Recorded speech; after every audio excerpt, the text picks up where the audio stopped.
الصبح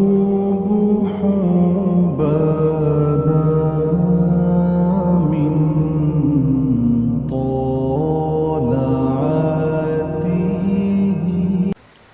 اللہ کے ذکر میں ہی دلوں کا اطمینان ہے، اللہ کے ذکر میں دلوں کا چین ہے۔